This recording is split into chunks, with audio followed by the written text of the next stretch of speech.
Okay.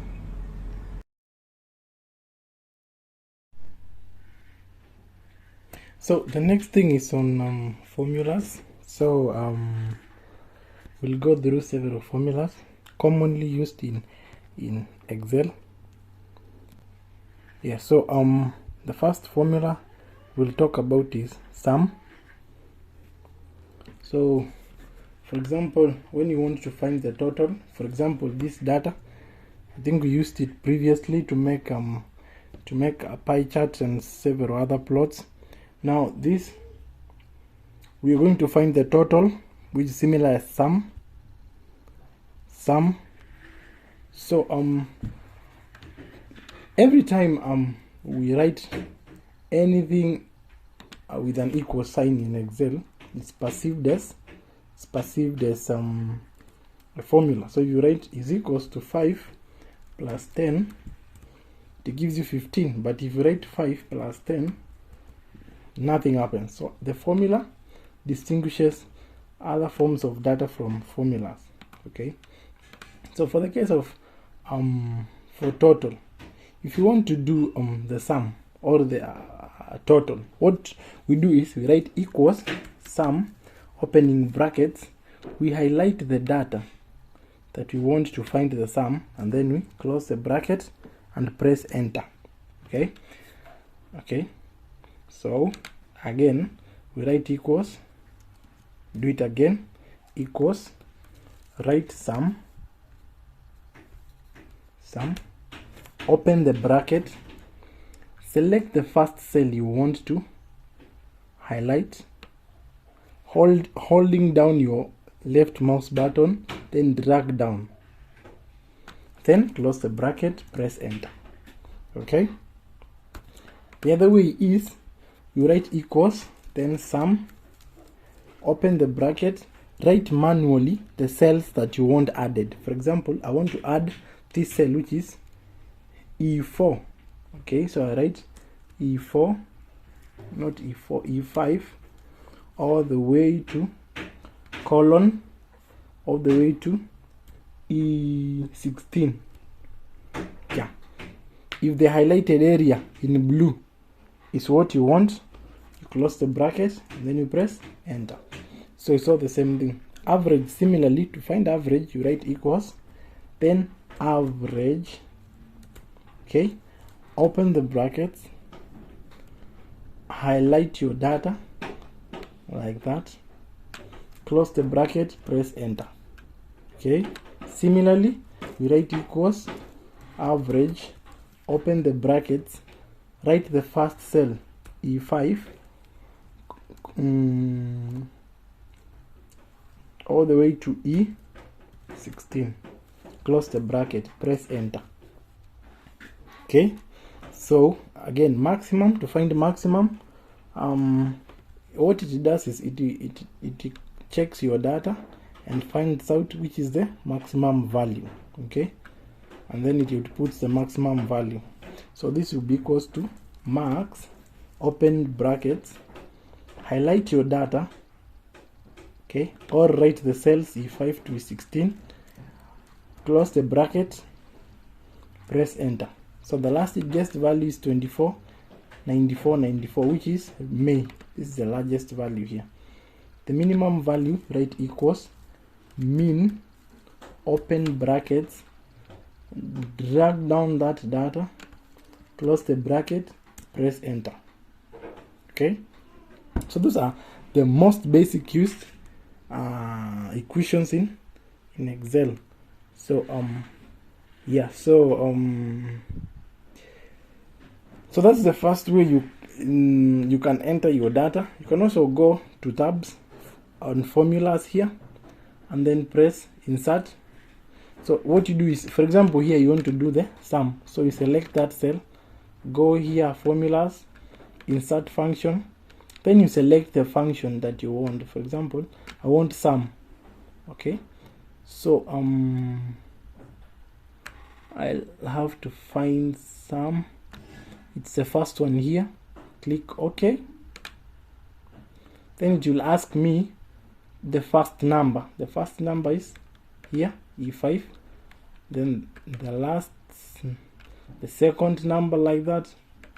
Or you can just, what you can do is you can just highlight it like that, then okay. Yeah, similarly to average, select the cell, come on the top, click insert function, select the function average, click OK, highlight your data again like that, then okay. Yeah, that's really how it works. So you can do the same for maximum. Select the cell, select insert function, drag down, find that function max, click OK, highlight your data like that, then click OK. Again, select here for minimum, insert function, find mean. It should be somewhere. Okay, so mean, you search it here at the top, go, select it there, okay, highlight your data, click OK. There you go. So those are two ways of doing the functions.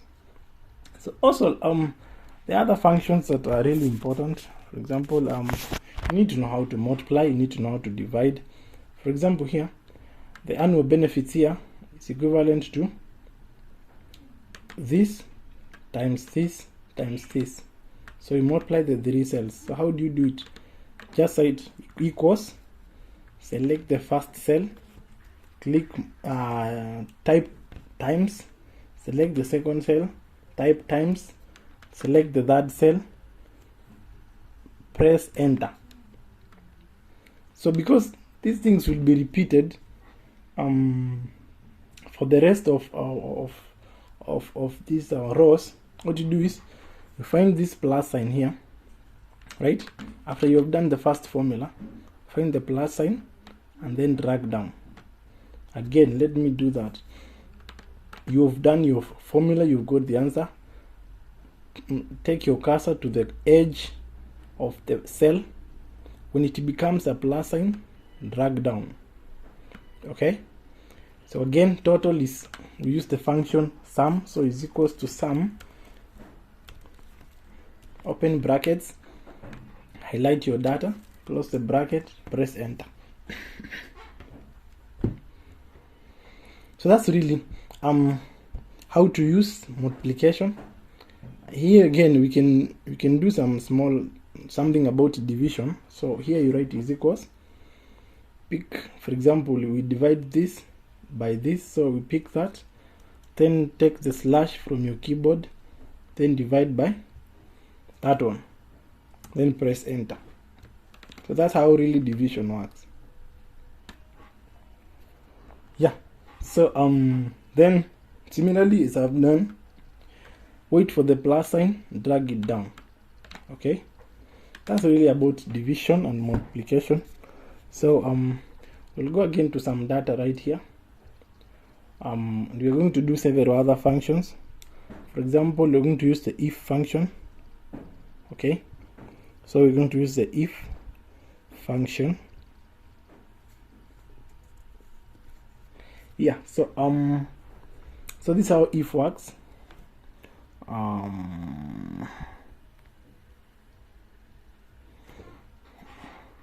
So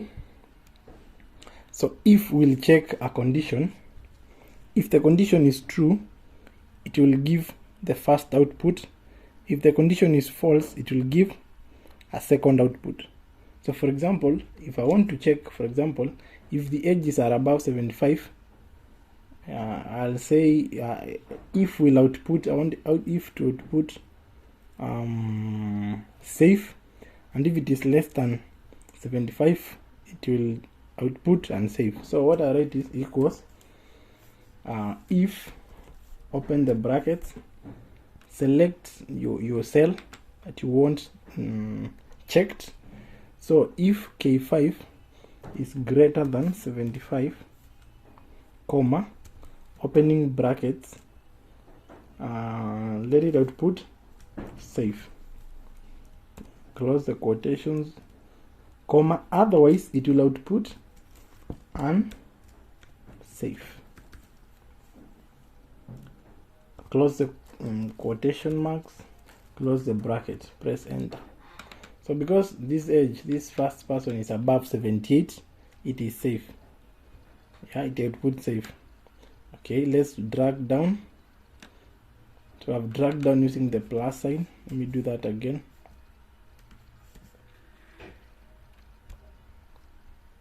So here, go to the corner, plus sign, drag down.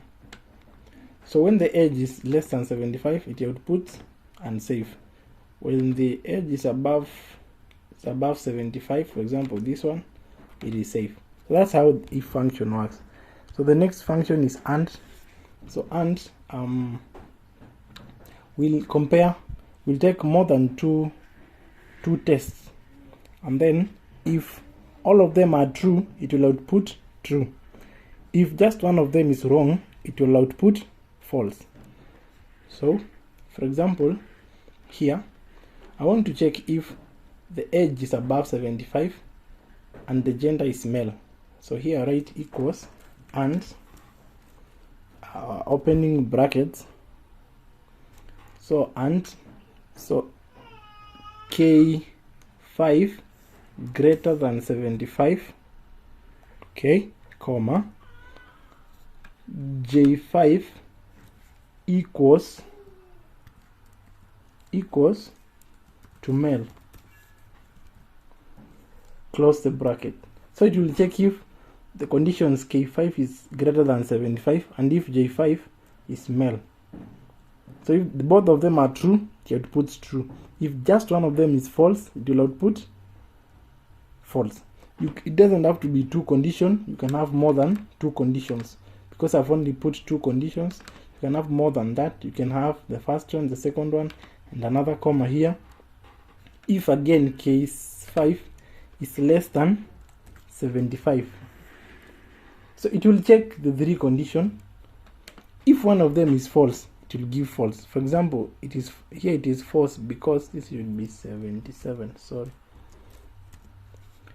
So it has checked the first condition, K5 is greater than 75, yes, because it is 78.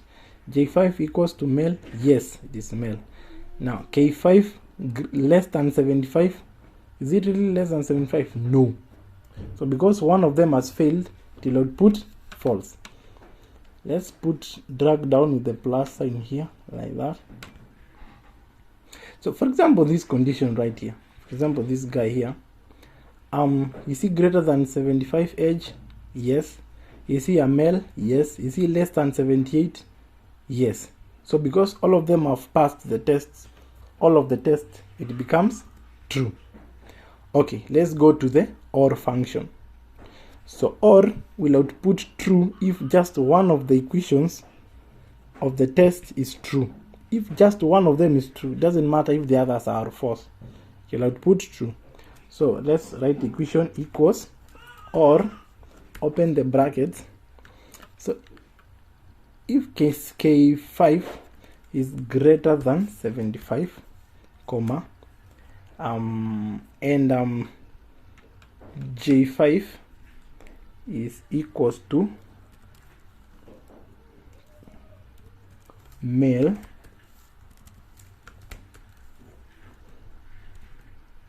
okay.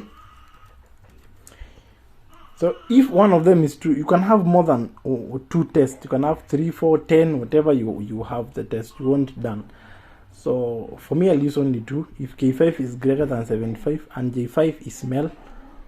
So if one of them is true, if just one of them is true, it outputs true. So let's drag again and see. Now this one, for example, this one, K8 is less than 75 and is female. So it has failed in both. That's why it has put false. Now for example, this one, K16 is less than 75, so it has failed the first test, but is male. Because one of them is true, it outputs true. That's the difference between OR and AND functions. So again, So going on, next we look at sort function. So we're going to use the sort function. It's an easy function. So really sort will order your data, maybe from the smallest to the largest, or from the largest to the smallest. So what you do is you write equals here, equals, then you write sort, you open the brackets, you select your data. Okay, you select your data like that. Okay, so once you select your data, now you have to define if it will sort by ascending order or by descending order. So what you do is you put a comma, you put another comma, and then you put 1 for ascending and -1 for descending. You can see here 1. So I want it in ascending order. Close the bracket, press enter. There you go. So it has ordered in ascending order. If I change this to -1, it will become in descending order. So that's the sort function. Yeah. So we have trigonometric functions such as sine and cos. So one thing about trigonometric functions is they work with radians, not degrees. So basically here, if you want to find, now assuming, now these are angles, right? So if you want to find, and these angles are in degrees,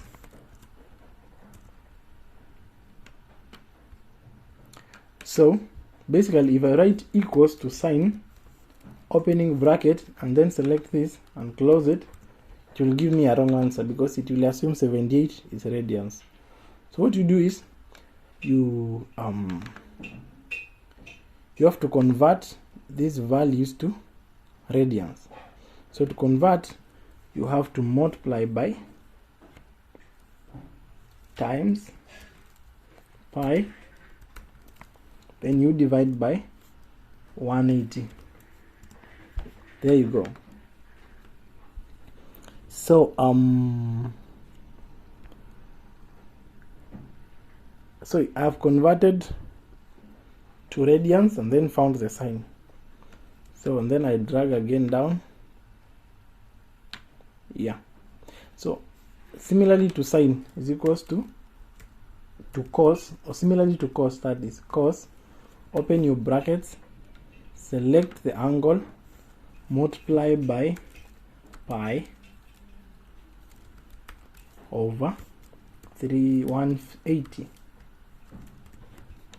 So yeah, another simple way you do this is convert first the angles to radians, then directly find the sine. For example, I could add insert, and then I write angle in radians.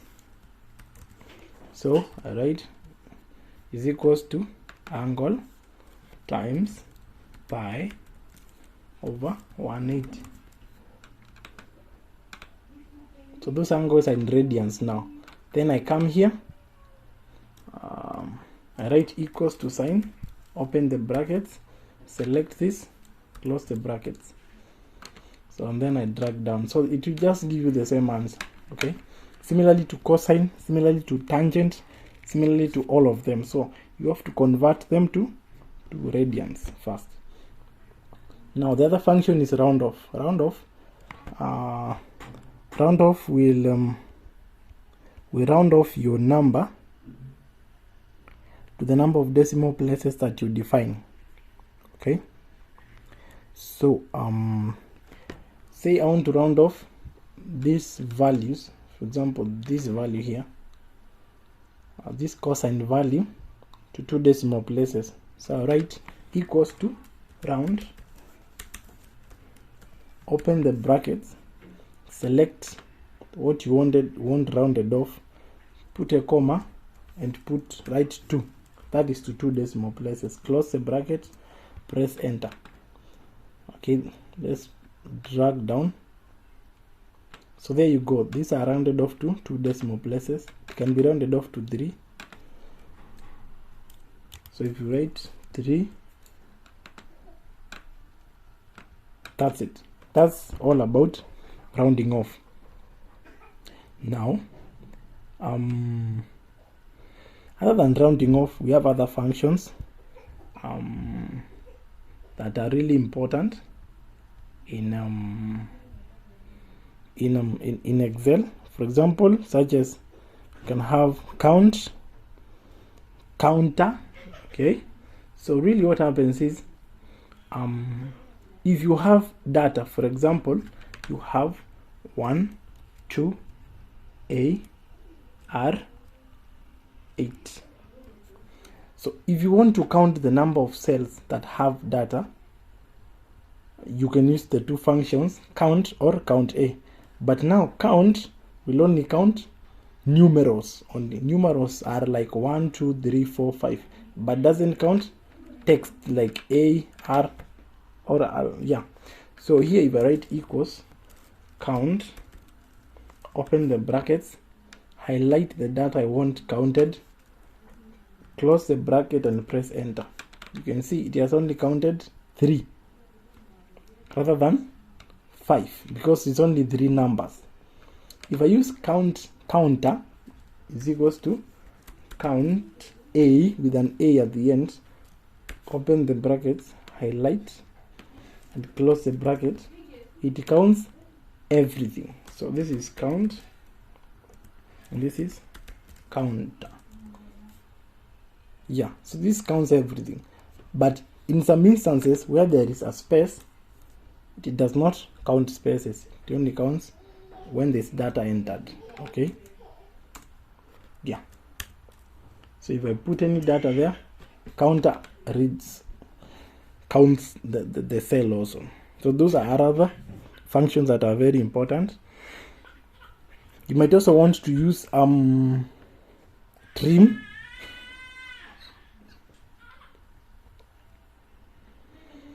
So trim will really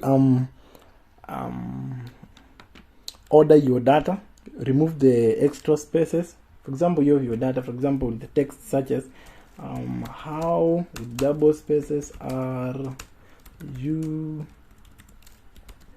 today? Okay. So how are you today is not really well arranged. So if I use trim is equals to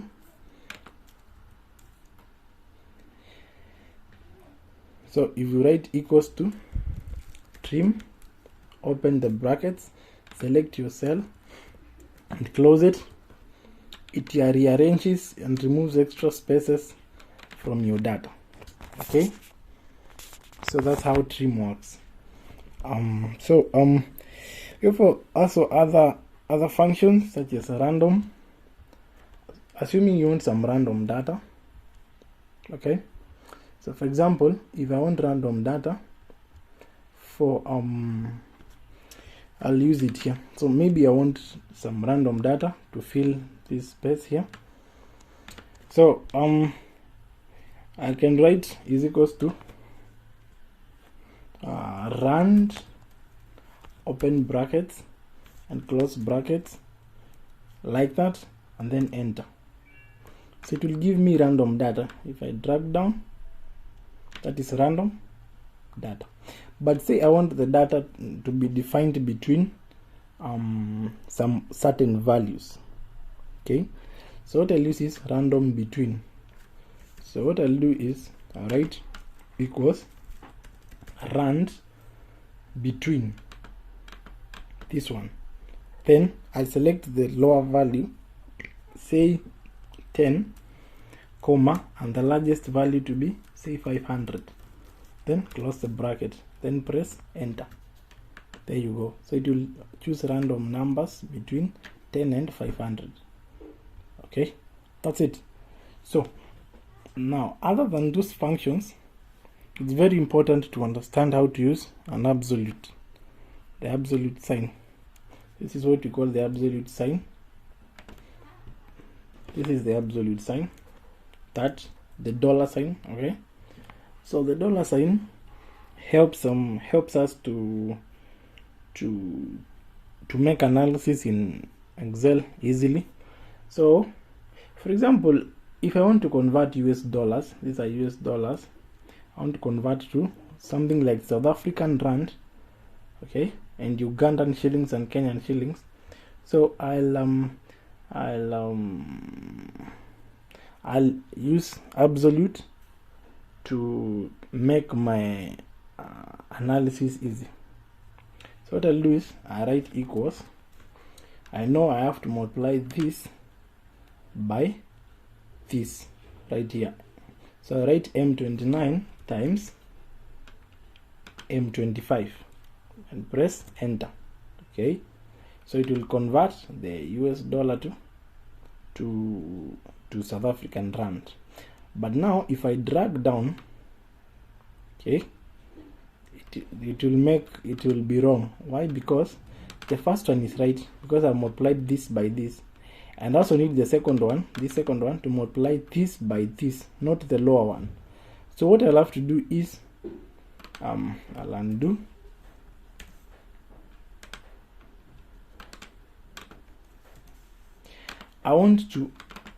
Because I want to multiply all of this by 12 without changing. Okay, so what I'll do is I'll put an absolute before 25, because I don't want it to go to M26, M27, M28, M29, M30. So I'll put an absolute right there. Okay, and press enter. So if I drag down like this, it will maintain the multiplication of, for example, this is M35 times 12. Here it will multiply M34 by this one. So that's how absolute is used. Again, if we drag this way and then we drag down, it's very accurate. It has multiplied. No, it's not accurate now. Why? Because it is multiplying the South African rand by 120, but we want to keep multiplying the US dollar by 120. We don't want the shift to go in this direction from 266 to 3192. So what I'll do is I'll come here. Okay, so what I'll do is I'll fix the M here, the M29, so that it will not go to N29. So I put an absolute right there and press enter. So when I drag to the side like this, it will keep multiplying 178 by 120 and 178 by 1600. So for example, that you see it has kept these values here constant, because I have fixed M so that it will not go to N. As you can see right here, the M, this M is fixed, is absolute, it will not change. So now I can drag down, check if my formulas are okay. 325 by 120, very okay. I come here, drag them down, 171 by, yeah, so that's very accurate. So that's how absolute is used in formulas to ensure